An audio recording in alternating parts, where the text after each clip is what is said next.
Sweden में बकरा ईद के मौके पर कुरान जलाए जाने को लेकर विवाद बढ़ता ही जा रहा है। स्वीडन के इस कदम पर एक तरफ जहां 10 से ज्यादा मुस्लिम बहुल देशों ने कड़ी प्रतिक्रिया दी, वहीं इस्लामिक देशों के संगठन OIC यानी ऑर्गेनाइजेशन ऑफ इस्लामिक कोऑपरेशन ने भी इसकी कड़ी निंदा की है। OIC ने बयान जारी करते हुए कहा कि घृणित कृत्य पवित्र कुरान और बाकी इस्लामी मूल्यों, प्रतीकों और उसकी पवित्रता का उल्लंघन करने का प्रयास है। स्वीडन में स्टॉकहोम सेंट्रल मस्जिद के सामने सलमान मोमिका नाम के शख्स ने कुरान जलाकर प्रदर्शन किया था।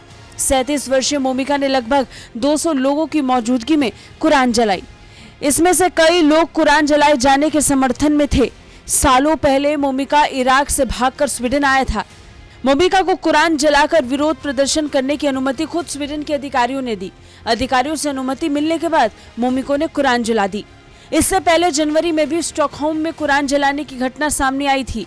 डेनमार्क के एक धुर दक्षिणपंथी नेता ने कुरान को फाड़कर उसमें आग लगा दी थी, जिससे तुर्की काफी नाराज हुआ था और नाटो के आवेदन को लेकर स्वीडन के साथ बातचीत को निलंबित कर दिया था। अब इस मामले को लेकर इस्लाम का रक्षक कहे जाने वाले इस्लामिक सहयोग संगठन यानी OIC ने बयान जारी करते हुए कहा कि स्वीडन के स्टॉकहोम सेंट्रल मस्जिद के सामने एक चरमपंथी ने पवित्र कुरान जलाई। OIC इस घृणित कृत्य की कड़ी निंदा करता है। महासचिव हिसैन ब्राह्मी ताहा के हवाले से OIC ने कहा, ये घृणित कृत्य पवित्र कुरान और बाकी इस्लामी मूल्यों, प्रतीकों और पवित्रता का उल्लंघन करने का प्रयास है। ऑर्गेनाइजेशन ऑफ इस्लामिक कोऑपरेशन इस बात पर जोर देता है कि सभी देश संयुक्त राष्ट्र के चार्टर के तहत सार्वभौमिक रूप से सभी लोगों के लिए मानव अधिकारों और मौलिक स्वतंत्रता सुनिश्चित करें। सभी देश रंग, लिंग, भाषा, धर्म, नस्ल और राजनीतिक भेदभाव के बिना सभी को स्वतंत्र मानव अधिकार दें। वहीं इस्लामिक देश सऊदी अरब ने भी इस घटना पर कड़ी आपत्ति जताई। सऊदी अरब के विदेश मंत्रालय ने बयान जारी करते हुए कहा कि इस तरह के घृणित कृत्य को स्वीकार नहीं किया जा सकता है।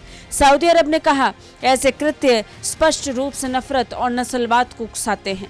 कुरान जलाए जाने की घटना के विरोध में मोरक्को ने स्वीडन से अपने राजदूत को ही अनिश्चित काल के लिए वापस बुला लिया। मोरक्को के विदेश मंत्रालय ने स्वीडन के राजनयिक को भी समन किया।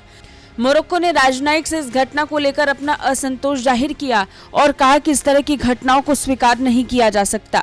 गौर करने वाली बात है कि इस्लामिक सहयोग संगठन कुरान के अपमान पर गुस्सा हो रहा है, विरोध दर्ज कर रहा है, लेकिन वहीं जब पाकिस्तान और चीन जैसे देश में इस्लाम के दूसरे तबके के लोगों का अपमान होता है, उनकी हत्याएं होती हैं, तो OIC चुप बैठता है। ब्यूरो रिपोर्ट, भारत तक।